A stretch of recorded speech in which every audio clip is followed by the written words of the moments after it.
Halo semuanya, selamat datang kembali. Pernah nggak sih Anda lihat laporan keuangan sebuah perusahaan terus garuk-garuk kepala? Di satu sisi, laba bersihnya kelihatan keren banget, meroket. Tapi kok di sisi lain, kayaknya buat bayar tagihan aja susah. Nah, hari ini kita bakal bongkar misteri ini bareng-bareng dengan membedah salah satu laporan keuangan paling penting, yaitu laporan arus kas. Ini nih, pertanyaan legendaris di dunia bisnis. Gimana ceritanya perusahaan bisa lapor untung miliaran, tapi pas dicek rekening banknya, isinya kosong melompong? Jawabannya itu ada di perbedaan fundamental antara apa itu laba dan apa itu uang tunai. Gini deh, bayangin Anda jual barang seharga 1 juta. Anda langsung catat itu sebagai laba. Tapi, pelanggannya baru bayar bulan depan. Nah, laba Anda ada di atas kertas, tapi uangnya kan belum di tangan. Teka-teki inilah yang akan kita pecahkan. Oke. Ini dia peta jalan kita hari ini. Kita mulai dari yang paling dasar, bedanya laba sama kas. Terus, kita bedah 3 aktivitas utama dalam arus kas. Nah, setelah itu, kita masuk ke bagian yang paling sering bikin bingung. Logika dibalik metode tidak langsung. Kita bandingin juga sama metode langsung. Dan terakhir, kita tutup dengan contoh kasus beneran dari PT Samudra. Sudah siap? Yuk kita mulai. Oke, bagian pertama, laba versus kas tunai. Di sini, kita akan coba menjembatani jurang pemisah antara angka laba yang seringkali cuma ada di atas kertas dengan uang tunai real yang jadi napas kehidupan sebuah bisnis. Paham soal ini, itu kuncinya buat ngebuka sisa misteri laporan arus kas. Jadi, apa sih sebenarnya laporan arus kas itu? Anggap aja ini kayak buku harian keuangan perusahaan, tapi isinya khusus soal duit tunai. Laporan ini tuh nggak peduli sama penjualan yang masih ngutang atau beban yang belum dibayar. Dia cuma peduli satu hal, duit tunai datang dari mana dan duit tunai itu perginya kemana. Inilah jembatan yang menghubungkan dunia laba akrual dengan realita kas di bank. Nah, biar cerita arus kas ini lebih gampang dicerna, para akuntan itu nggak ngelihatnya sebagai satu aliran besar yang campur aduk. Mereka pintar, mereka kelompokkan semua pergerakan kas ke dalam 3 kategori utama. Yuk kita lihat satu-satu, karena ini yang nunjukin dari mana sebenarnya sumber kehidupan perusahaan itu berasal. 3 aktivitas itu adalah operasi, investasi, sama pendanaan. Operasi itu denyut nadi bisnis sehari-hari.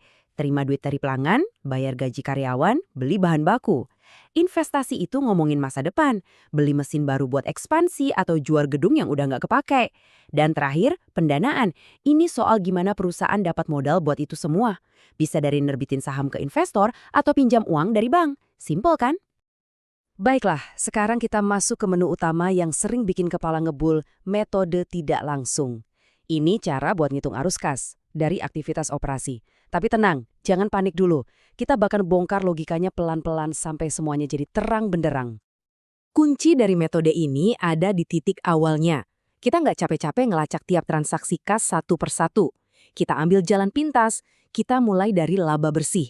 Ingat ya, angka laba bersih ini kotor. Isinya masih campur aduk sama transaksi non-kas kayak penjualan kredit tadi. Nah, tugas kita sekarang adalah melakukan beberapa penyesuaian untuk membersihkan semua yang non-kas itu, biar angka laba ini berubah jadi angka kas yang sesungguhnya.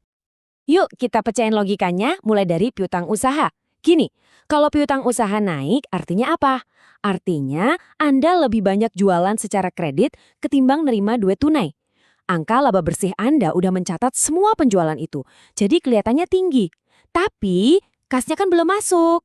Jadi, biar kita dapat angka kas yang jujur, kenaikan piutang ini harus kita keluarkan atau dikurangi dari laba bersih. Masuk akal kan? Sekarang, gimana kalau persediaan?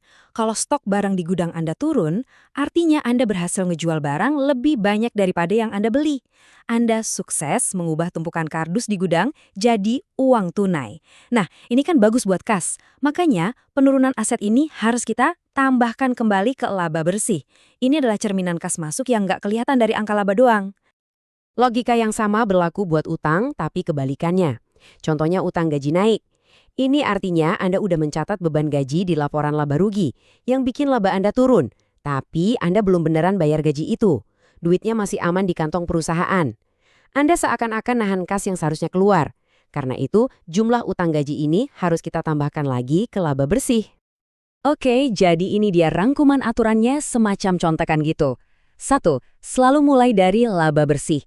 2. Tambahkan kembali semua beban yang bukan kas. Contoh paling umum itu depresiasi. 3. Untuk aset lancar, kayak piutang dan persediaan, logikanya terbalik. Kalau asetnya naik, kasnya turun, jadi harus dikurangi. Kalau asetnya turun, kasnya naik, jadi ditambah.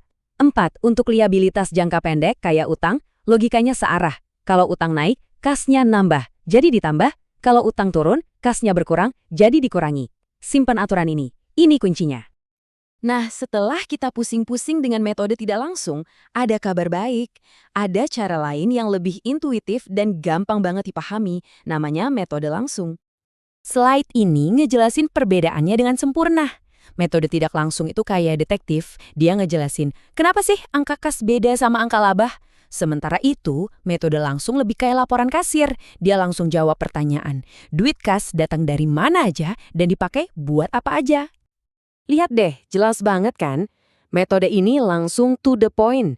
Dia nyajin daftar semua penerimaan dan pengeluaran kas. Anda bisa langsung lihat berapa duit tunai yang beneran masuk dari pelanggan, berapa yang dibayar ke pemasok. Nggak ada tuh rekonsiliasi dari laba bersih, nggak ada penyesuaian aneh-aneh, cuma laporan jujur tentang pergerakan kas. Oke, teori sudah cukup. Sekarang waktunya kita kotorin tangan. Kita bakal coba pakai kedua metode ini di studi kasus beneran, pakai angka-angka dari PT Samudra. Biar kita lihat langsung gimana cara kerjanya di dunia nyata. Oke, ini dia metode tidak langsung buat PT Samudra. Kita mulai dari laba bersih $120.630. Terus kita tambahin lagi beban non-kas, kayak depresiasi. Nah, perhatiin penyesuaiannya. Kenaikan piutang usaha kita kurangi. Ingat kan? Karena ini penjualan yang belum jadi kas. Sebaliknya, penurunan persediaan kita tambahkan, karena ini aset yang berhasil diubah jadi kas. Setelah semua penyesuaian ini dijumlahkan, ketemulah angka kas bersih dari operasi sebesar $59.300. Sekarang kita lihat cerita yang sama dari kacamata metode langsung. Jauh lebih simpel kan? Kita bisa lihat PT Samudra itu beneran nerima duit tunai hampir $1,15 juta dari pelanggan. Dari situ mereka bayar $952.000 ke pemasok, $90.000 buat operasional, dan seterusnya. Gak ada laba bersih, gak ada depresiasi, cuma kas masuk dan kas keluar. Dan coba tebak hasilnya? Angkanya $59.300. Sama persis plek ketiplek dengan metode tidak langsung. Ini bukti nyata kalau kedua metode ini cuma dua jalan yang beda, tapi tujuannya sama. Satu jalan yang muter-muter buat ngejelasin mengapa, satu lagi jalan lurus yang nunjukin apa. Nah, ini dia intinya. Hasilnya identik, tapi cerita yang disampaikan itu beda banget. Metode tidak langsung menceritakan kisah rekonsiliasi, jembakan antara dunia akuntansi akrual dan dunia kas yang nyata. Sementara itu, metode langsung menceritakan kisah praktis, dari mana uang tunai datang dan kemana ia dibelanjakan. Dua-duanya sama benarnya, dan ngasih wawasan yang beda. Oke, sebelum kita tutup, yuk kita rangkum poin-poin paling penting. Pertama dan yang utama, catat baik-baik. Laba itu bukan kas.